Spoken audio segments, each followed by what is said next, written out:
बुआ जी के गहने। गांव के एक छोटे से घर में पूजा नाम की एक सीधी सादी लड़की रहती थी। उसके पिता किसान थे और माँ घर संभालती थी। घर में पैसे ज़्यादा नहीं थे, लेकिन प्यार बहुत था। पूजा की एक बुआ भी थी जिसका नाम कमला था। कमला बुआ शहर में रहती थी और जब भी गांव आती तो सबके लिए कुछ न कुछ जरूर लाती। उनके पास बहुत सुंदर सुंदर गहने थे जिन्हें देखकर गांव की औरतें भी हैरान रह जाती थी। पूजा को भी बुआ के गहने बहुत अच्छे लगते थे, लेकिन उसने कभी लालच नहीं किया। वह बस चुपचाप मुस्कुराकर बुआ को देखती रहती थी। एक दिन कमला बुआ गांव आई। इस बार उनके पास एक बड़ा सा डब्बा था। घर में आते ही उन्होंने सबको बुलाया और डिब्बा खोलकर अपने गहने दिखाने लगी। सोने का हार, चमकती चूड़ियाँ, नथ, पायल और कानों के झुमके इतने सुंदर थे कि सबकी आंखें चमक उठी। पड़ोस की औरतें भी देखने आ गई। सब कहने लगी कि कमला कितनी किस्मत वाली है जो उसके पास इतने गहने हैं। पूजा बस चुपचाप कोने में बैठी सब देख रही थी। कमला बुआ ने उसे देखा तो मुस्कुराकर पूछा कि क्या उसे गहने पसंद आए हैं। पूजा ने धीरे से कहा कि हाँ बुआ, बहुत सुंदर है। कमला बुआ ने मजाक में कहा कि अगर तुम चाहो तो एक दिन ये सब तुम्हारे भी हो सकते हैं। ये सुनकर पूजा ने सिर झुका लिया और बोली कि मुझे गहनों से ज़्यादा आपके प्यार की ज़रूरत है। बुआ को उसकी बात सुनकर बहुत अच्छा लगा। अगले दिन गांव में एक शादी थी। कमला बुआ ने अपने सारे गहने पहन लिए और पूजा को भी तैयार होने को कहा। पूजा ने साधारण सा सूट पहना और बुआ के साथ शादी में चली गई। शादी में सबकी नज़र कमला बुआ के गहने पर ही थी। हर कोई पूछ रहा था कि इतने सुंदर गहने कहाँ से बनवाए हैं। कमला बुआ गर्व से मुस्कुरा रही थी। तभी अचानक भीड़ में धक्का मुक्की होने लगी और जब बुआ ने अपने गले को छुआ तो उनका हार गायब था। वह घबरा गई। पूरे पंडाल में हंगामा मच गया। सब लोग हार ढूंढने लगे। किसी को समझ नहीं आ रहा था कि हार कहाँ गया। कुछ लोगों की नज़र पूजा पर भी गई क्योंकि वह बुआ के सबसे करीब थी। कुछ औरतें आपस में फुसफुसाने लगी कि कहीं पूजा ने ही तो हार नहीं ले लिया। यह सुनकर पूजा की आंखों में आंसू आ गए। उसने कहा कि उसने कुछ नहीं लिया है। कमला बुआ भी पहले तो घबरा गई थी, लेकिन उन्होंने पूजा की तरफ देखा और कहा कि उन्हें अपनी भतीजी पर पूरा पूरा भरोसा है। उन्होंने सबके सामने साफ कह दिया कि पूजा ऐसा कभी नहीं कर सकती है। थोड़ी देर बाद पंडाल के एक कोने में खेल रहे बच्चों में से एक लड़का दौड़ता हुआ आया। उसके हाथ में वही हार था। उसने बताया कि हार जमीन पर गिरा हुआ था और उसने उसे उठा लिया था क्योंकि उसे लगा कि यह किसी का खिलौना है।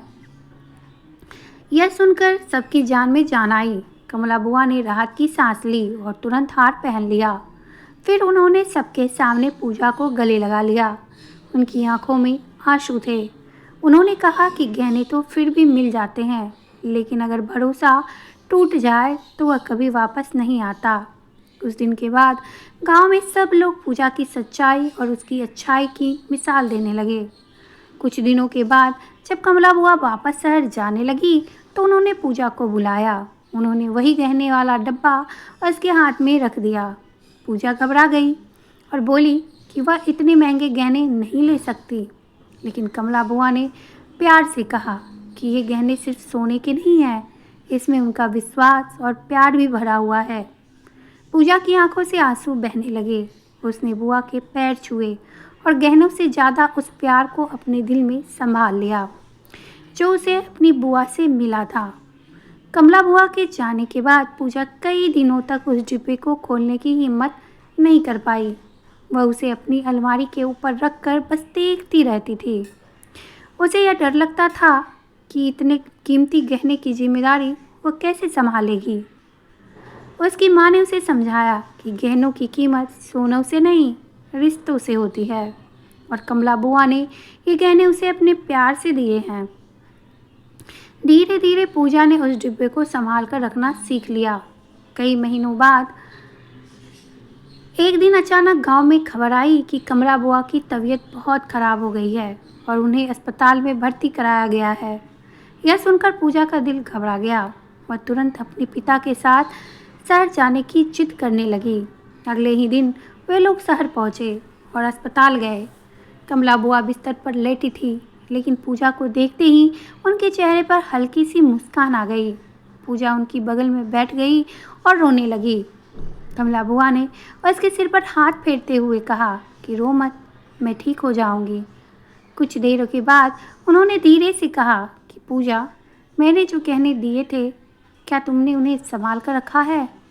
पूजा ने तुरंत हाँ कर दिया। मैंने संभाल कर रखा है बुआ, और कभी पहना भी नहीं है।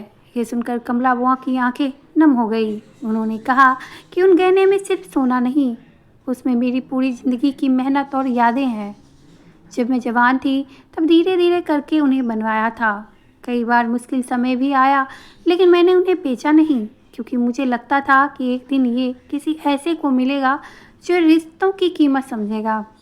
पूजा चुपचाप उनकी बातें सुनती रही। तभी कमरे में बुआ का बेटा रोहित भी आ गया। रोहित शहर में नौकरी करता था और थोड़ा घमंडी स्वभाव का भी था। उसने पूजा को देखकर हल्की सी नाराज़गी से कहा कि माँ, आपने अपने सारे गहने इसे क्यों दे दिए? यह तो गांव में रहती है, इसे इनकी क्या ज़रूरत? यह सुनकर कमरे में सन्नाटा छा गया। पूजा तुरंत उठी और बोली कि अगर रोहित भैया को लगता है कि ये गहने उनके होने चाहिए तो वह अभी वापस कर देगी। लेकिन कमला बुआ ने तुरंत उसका हाथ पकड़ लिया और कहा कि नहीं, ये गहने मैंने सोच समझ कर दिए हैं। रोहित चुप हो गया, लेकिन उसके चेहरे पर नाराज़गी साफ दिख रही थी। कुछ दिन के बाद कमला बुआ की तबीयत थोड़ी ठीक हो गई और पूजा अपने पिता के साथ वापस गांव लौट आई। लेकिन रोहित के मन में गहनों को लेकर लालच बैठ गया था। उसने ठान लिया था कि किसी भी तरह वो गहने वापस लेगा। एक रात वह अचानक गांव पहुंचा और पूजा के घर चला गया। उसने मीठी बातें में पूजा को फंसाने की कोशिश की और कहा कि माँ ने गुस्से में गहने दे दिए थे, इसलिए अब उन्हें वापस कर देना चाहिए। पूजा असमंजस में पड़ गई। उसे समझ नहीं आ रहा था कि क्या सही है और क्या गलत। तब इसकी माँ वहाँ आ गई।